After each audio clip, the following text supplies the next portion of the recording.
Bienvenidos a un nuevo podcast de ACIPI denominado La Doctrina Interpretativa del Acto Aclarado.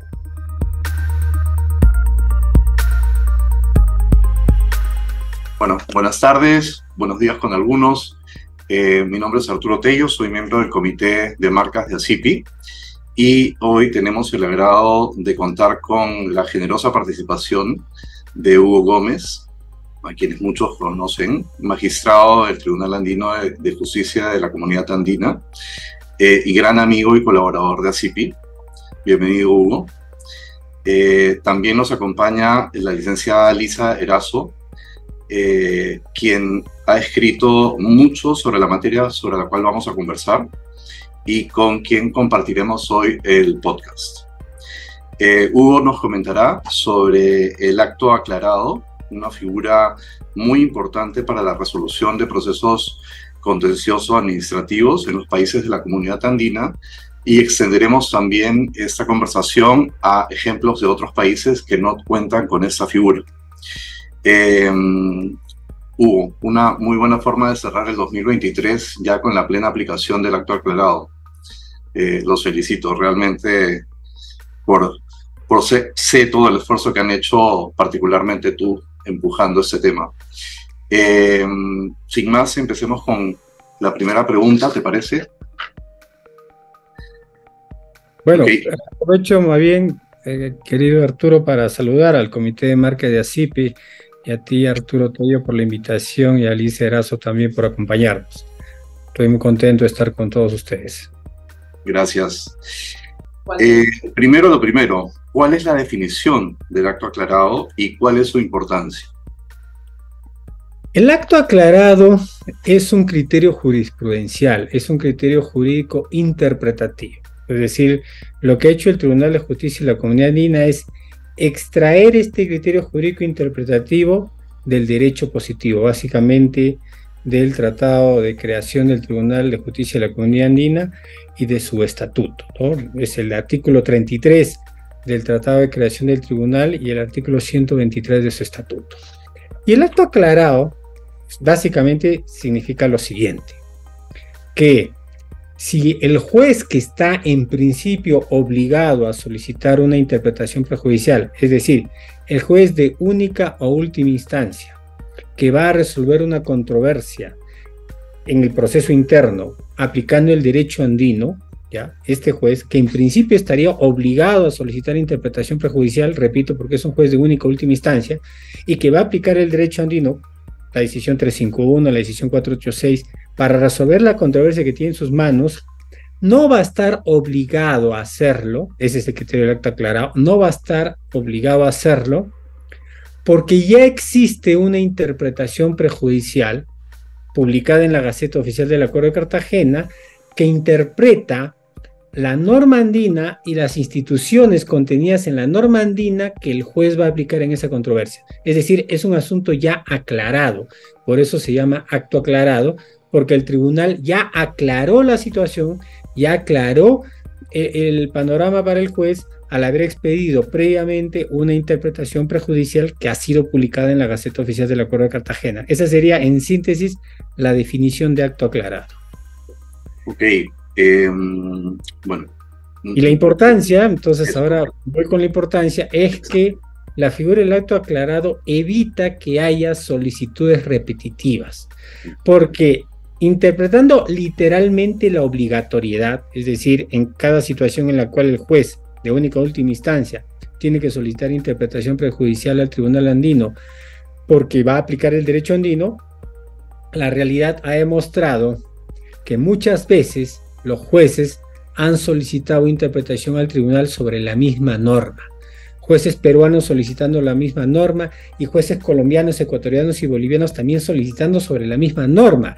Entonces hay disposiciones andinas que han sido interpretadas decenas y hasta centenas de veces, lo cual evidentemente ha sido un desperdicio de energía, porque al generar estas interpretaciones prejudiciales repetitivas se genera una congestión procesal en las autoridades nacionales, los jueces nacionales, también ante el tribunal.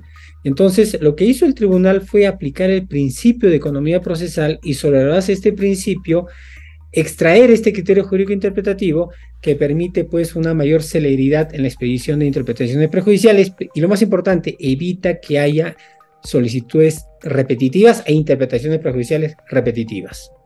Con lo cual el tráfico de procesos se acelera. Exactamente. Ok. ¿Y en qué circunstancias se considera que una norma comunitaria ha sido aclarada y cuándo no? A ver, es una pregunta muy, muy importante porque uno podría pensar, por ejemplo, que sobre un artículo determinado hay una interpretación prejudicial. Y resulta, si ustedes revisan las matrices de actos aclarados que están consignadas en la página web del Tribunal Andino, tanto en lo referido a la decisión 351, el régimen común sobre derecho de autor y derechos conexos, y la decisión 486, el régimen común sobre propiedad industrial, hay artículos que a veces tienen más de una interpretación prejudicial. Hay situaciones en las cuales un artículo puede tener 3 párrafos y cada párrafo tiene una interpretación prejudicial. O un párrafo puede tener 2 o 3 interpretaciones prejudiciales. Entonces, sí es importante saber cuándo estamos ante un acto aclarado. Y por eso es que el tribunal, aunque más adelante con las otras preguntas me voy a ampliar la respuesta, el tribunal ha desarrollado esta matriz en su página web para que el juez pueda ver que a veces sobre un artículo en particular pueden haber 2, 3, 4 o 5 interpretaciones prejudiciales, porque a veces las interpretaciones prejudiciales lo que hacen es abordar las instituciones jurídicas contenidas en una disposición andina. Entonces, una disposición, por ejemplo, a ver, mira, voy a coger así a modo de ejemplo el artículo 146 de la decisión 486, que tiene que ver con la oposición. Entonces, posiblemente hay una interpretación prejudicial que explica lo que es la oposición al registro, a la oposición a la solicitud de un registro marcario, pero el tercer párrafo habla de la oposición temeraria y hay otra interpretación prejudicial que aborda lo referido a la oposición temeraria. Entonces, la idea es que el juez que va a resolver la controversia sepa el conjunto de interpretaciones prejudiciales que giran alrededor del artículo que él va a aplicar, porque ese artículo probablemente tenga 1, 2 o más instituciones jurídicas involucradas. Ok. ¿Y cuándo es que se mantiene la obligación de solicitar la interpretación prejudicial por parte del juez nacional? Se mantienen 4 supuestos. Entonces, esto es un aspecto muy importante que hay que precisar, es que no se ha eliminado la obligatoriedad. La obligatoriedad se mantiene. Lo que ha hecho el tribunal es interpretar el alcance de la obligatoriedad. Ya ha circunscrito la obligatoriedad a 4 supuestos. El primer supuesto, que es el más evidente, es cuando el Tribunal de Justicia no ha interpretado la norma andina que el juez va a aplicar. Entonces, si el juez nacional va a aplicar una determinada norma andina para resolver la controversia que tiene en sus manos, y esa norma andina no ha sido objeto de interpretación prejudicial por parte del Tribunal Andino, es evidente, es obvio, que está obligado a solicitar interpretación prejudicial. Pero recuerden que está obligado porque es un juez de única o última instancia, y eso incluye a los tribunales arbitrales que suelen ser de única instancia. El segundo supuesto, que también es bastante evidente porque es simplemente una ampliación de la anterior, es cuando el juez nacional va a aplicar varios artículos. Por ejemplo, imaginemos que va a aplicar el artículo A, los artículos A, B, C y D, 4 artículos, y respecto a los cuales los 2 primeros, A y B, ya han sido objeto de interpretación prejudicial por parte del Tribunal Andino, y los otros 2, C y D, no. Entonces, en tal caso, es claro que tiene que solicitar interpretación respecto a los artículos C y D, es decir, respecto de aquellos que no fueron objeto de una interpretación prejudicial. El tercer supuesto y el cuarto supuesto son los más interesantes. Este tercer y cuarto supuesto son los que permiten la evolución jurisprudencial, son los que permiten que no estemos hablando de una jurisprudencia petrificada, porque si yo digo que ya no voy a volver a preguntar más, es probable que yo me quede pues con una interpretación de hace 10 años, de hace 15 años. En cambio, el tercer supuesto y el cuarto supuesto que ahora voy a mencionar son casos en los cuales se permite este avance, este proceso de mejora continua jurisprudencialmente. El tercer supuesto es cuando, a pesar de que el tribunal andino ya expidió interpretación prejudicial respecto a la norma que el juez va a aplicar, este juez tiene la necesidad de solicitar interpretación prejudicial porque considera que el tribunal andino debe precisar, ampliar, inclusive modificar la interpretación prejudicial previamente emitida. Entonces, y esto ocurre porque probablemente el caso que él tenga sea de tal complejidad que de pronto la interpretación prejudicial ya emitida un mes antes, un año antes o 10 años antes, al juez le resulta un poco insuficiente. Entonces los jueces pueden solicitar interpretación prejudicial si ellos consideran que es imperativo que el Tribunal de Justicia precise, amplíe o modifique el criterio jurídico interpretativo contenido en la interpretación prejudicial previa. Y fíjate que incluso ponemos el supuesto de solicitar la modificación, porque puede ocurrir, y este es un ejemplo que lo he dado en algunos eventos académicos, en que la norma andina, por ejemplo la decisión 351, que es de 1993, de hace 30 años, y de pronto el tribunal lo interpretó eso hace 20 años, ya pues a estas alturas hay cambios que hay que tener presente. Imagínate tú pues que la decisión 351 nunca pensó en el metaverso, nunca pensó en la inteligencia artificial, nunca pensó en esos supuestos. Entonces, posiblemente la interpretación prejudicial tenga que ser modificada, interpretada no literalmente, sino a través de la interpretación evolutiva con el fin de resolver hoy problemas, ¿no?, con la tecnología vigente, pero a la luz de una norma expedida hace 30 años. Entonces, ese es el tercer supuesto. Y el cuarto supuesto, que está muy vinculado también con este, es que a pesar de que hay una interpretación prejudicial previa, el juez andino, para resolver la controversia, ¿no?, tiene preguntas insoslayables sobre situaciones hipotéticas y abstractas que están vinculadas con la norma andina. Y esto ocurre, estimados Arturo y Lisa, porque el legislador, y esto es aplicable, el razonamiento que voy a dar es aplicable también para cualquier tipo de legislador. Ningún legislador va a tener la sabiduría para poder adivinar todo lo que va a pasar en el futuro. Entonces, cuando el legislador andino nacional elabora una ley, él tiene presente ciertos supuestos, ciertos casos, ciertos problemas. Pero lo que no puede es adivinar todas las vicisitudes que van a pasar en el futuro, todas las circunstancias a las cuales se van a enfrentar los jueces en el futuro. Y de un tiempo a esta parte, los jueces nos están haciendo muchas consultas sobre situaciones hipotéticas abstractas que nunca fueron pensadas por el legislador andino. Anoche estuve en un evento académico en el que, por ejemplo, hablábamos lo siguiente. Fíjate, estamos hablando de marcas denominativas. Muy bien, de términos genéricos en marcas denominativas. La pregunta era la siguiente: ¿cómo tratar esto si estás hablando de una lengua aborigen, de una lengua indígena, de una lengua ancestral que es idioma oficial en el país miembro? Entonces, eso, por ejemplo, no fue un supuesto pensado por el legislador. Entonces, el juez consultante nos hace la pregunta y el tribunal le da una respuesta, porque son situaciones hipotéticas, abstractas, que se desprenden o están vinculadas con la normativa andina, pero no las vas a poder leer de manera directa. Entonces estas cosas aparecen. Recuerda el otro tema. La norma andina, la decisión 486, solo regula la marca notoria, no la marca renombrada. El tribunal, en cambio, ha interpretado y diferenciado la marca notoria de la renombrada, porque no estaba en la cabeza del legislador andino. Entonces, esos son los 4 supuestos en los cuales se mantiene la obligatoriedad. Perfecto, clarísimo. Y ahora, Lisa, ¿qué te parece? ¿Continúas? Bueno, doctor, un gusto saludarle. Muchas gracias por compartir este espacio con nosotros, con ASIPI. Bueno, pues teniendo en cuenta lo que nos ha explicado sobre que se ha delimitado esa obligatoriedad de solicitar la interpretación prejudicial, pero no se ha eliminado completamente, pues es muy pertinente hacer la pregunta de en caso en que un juez nacional omita la solicitud de interpretación prejudicial o aplique una interpretación diferente a la que debería aplicar, ¿cuáles son las acciones disponibles para el particular que se pueda haber afectado con esto? La acción de incumplimiento es el remedio procesal si es que un juez, estando obligado a solicitar interpretación prejudicial, no lo hace, o habiendo solicitado interpretación prejudicial, omite aplicar los criterios jurídicos interpretativos de la interpretación prejudicial que le ha enviado el tribunal a este juez y no lo aplica para resolver la controversia. Y eso es algo que está independientemente de la figura del acto aclarado, eso ya está.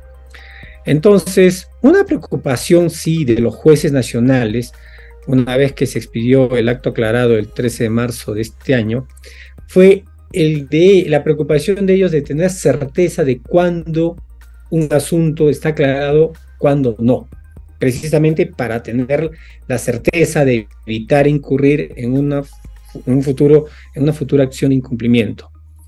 Y entonces el tribunal ha desarrollado diversos instrumentos, no solo la matriz que les he mencionado hace un momento, sino uno muy importante, que es un correo electrónico al cual los jueces pueden dirigirse para preguntar al tribunal andino de manera específica si un artículo determinado ha sido aclarado o no.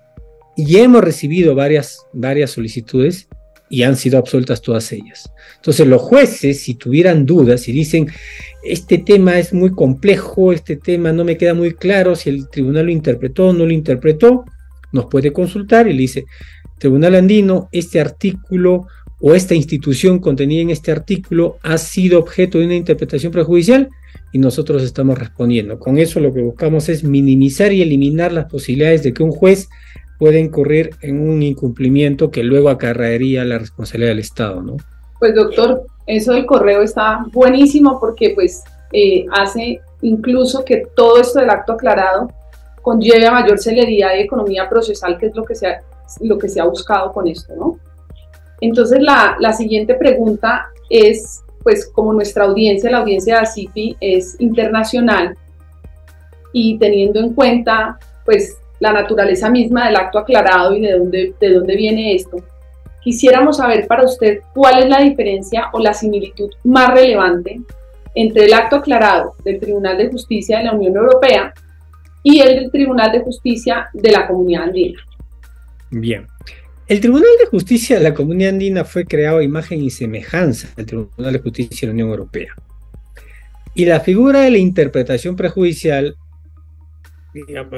fue recogida primero allá en el Tratado de Roma, está hoy en el Tratado de Funcionamiento de la Unión Europea, como consulta prejudicial, de tal manera que allí en la normativa europea existe también, igual que en la andina, la figura de la consulta prejudicial obligatoria y la consulta prejudicial facultativa. En esa parte, con términos distintos, pero regulan lo mismo. Con términos distintos, pero regulan lo mismo.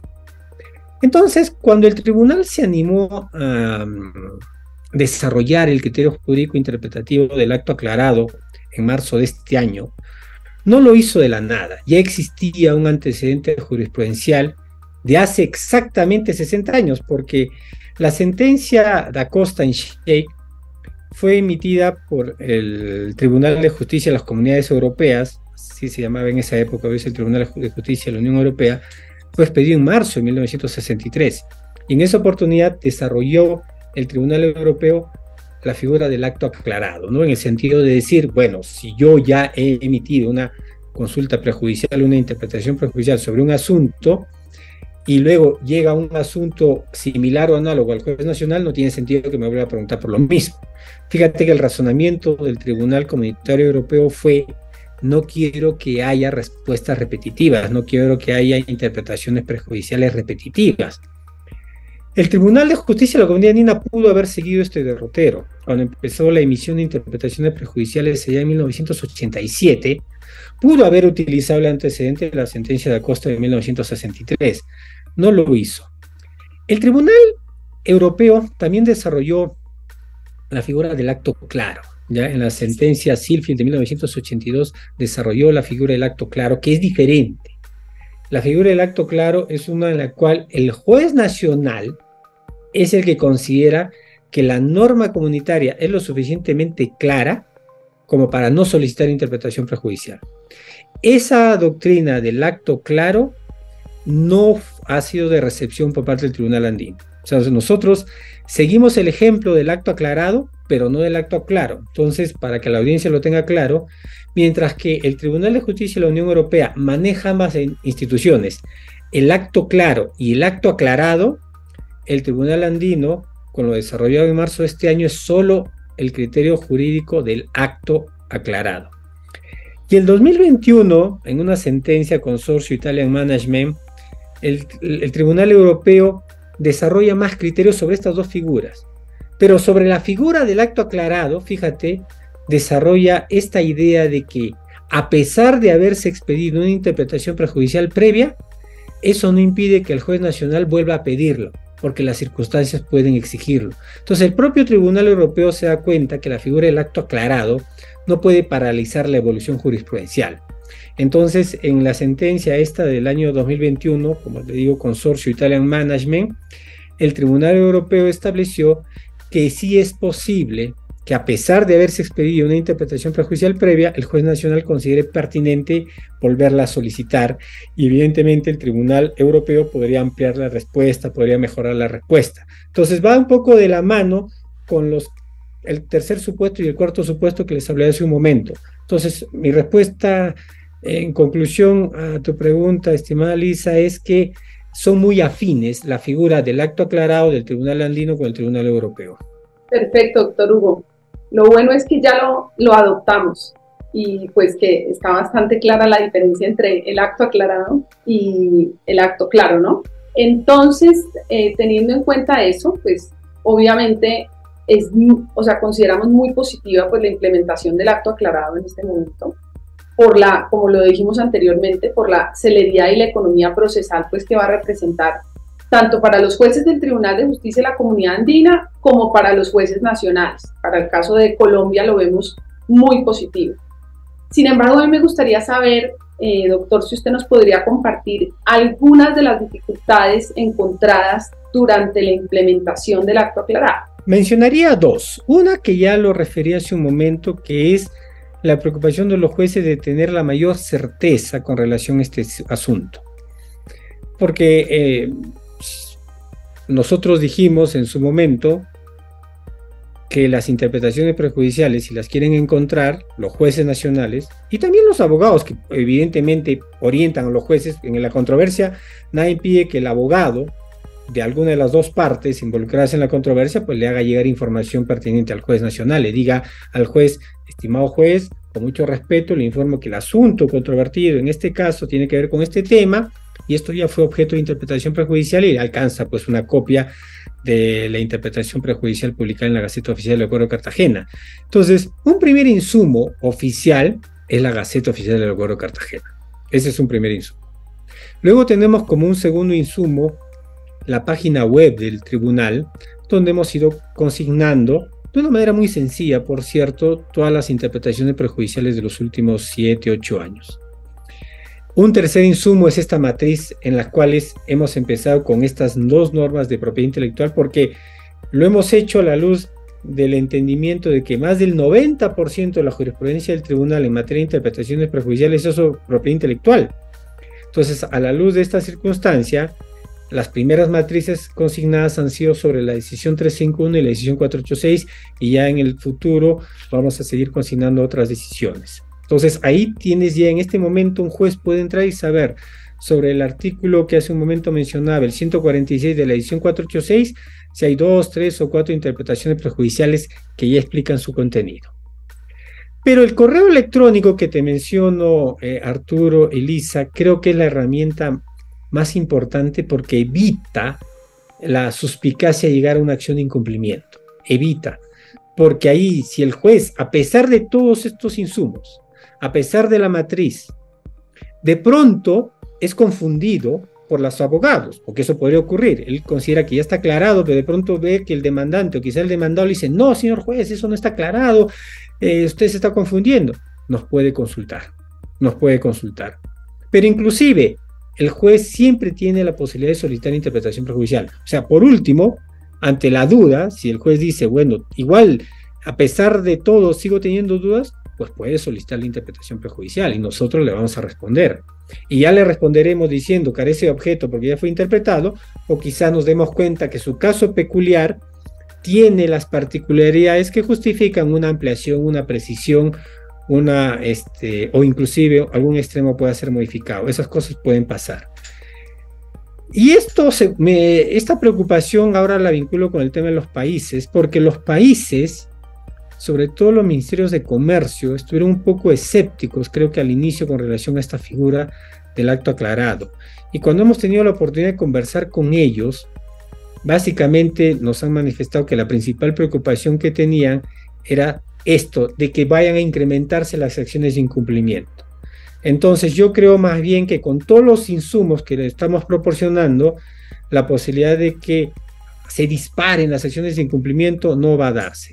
Claro, es posible que se presenten acciones de incumplimiento, pero recordemos que esto ya existía, o sea, no es una novedad a raíz del acto aclarado. Ya siempre fue posible que una parte interesada pueda presentar una acción de incumplimiento si considera que el juez no aplicó, por ejemplo, la interpretación prejudicial. Entonces, por ejemplo, en este caso, a pesar de haber acto aclarado, nada impide la posibilidad de que el juez nacional, pues, a pesar de saber que hay una interpretación o a pesar de que ha recibido la interpretación del tribunal, no le aplica el caso concreto. Pero estas son situaciones muy excepcionales.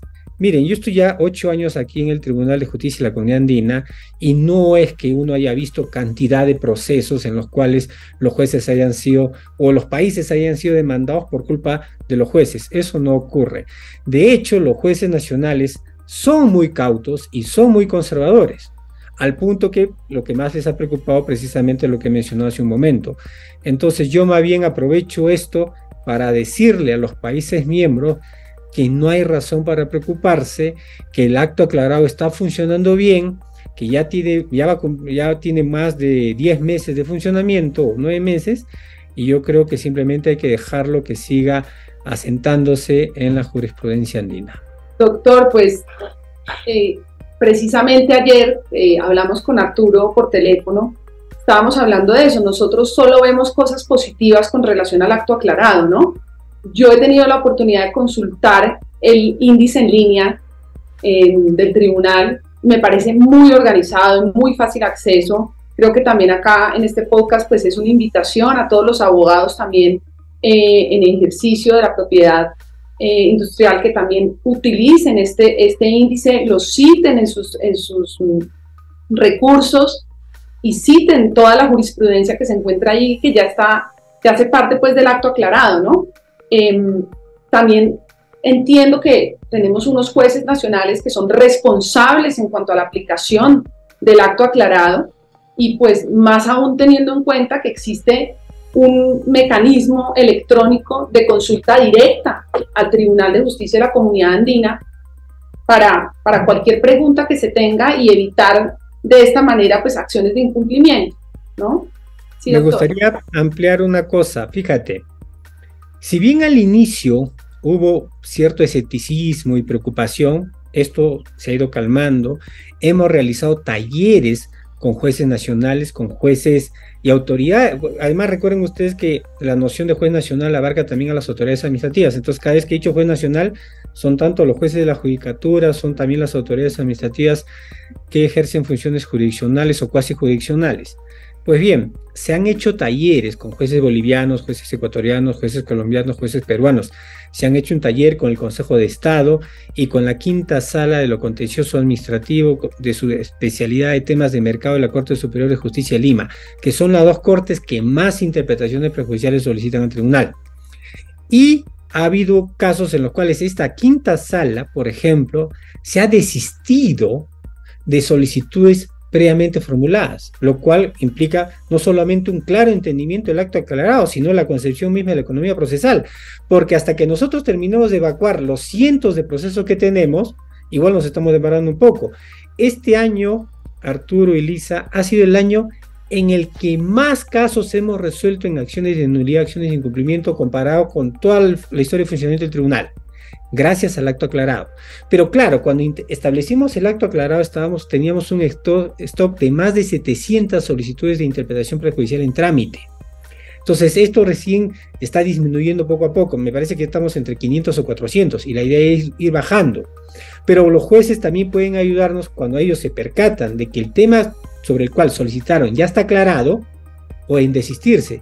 Y los jueces peruanos que te menciono se han desistido. Con lo cual, lo que ellos han dicho es, le he enviado al tribunal hace 1 año, 2 años las solicitudes, Es cierto que el tribunal se puede demorar todavía medio año más o unos meses más, pero ya quieren dictar sentencia. Entonces, como saben que su tema ya fue aclarado, nos envían una comunicación diciendo que se desisten y están procediendo a dictar sentencia. Entonces, esto es maravilloso porque lo que está generando esto es celeridad, y la celeridad beneficia a todos los involucrados en el sistema andino de solución de controversias, a los administrados involucrados en las controversias, a los jueces que manejan los procesos nacionales y al tribunal andino. Bueno, muchas gracias, doctor Hugo.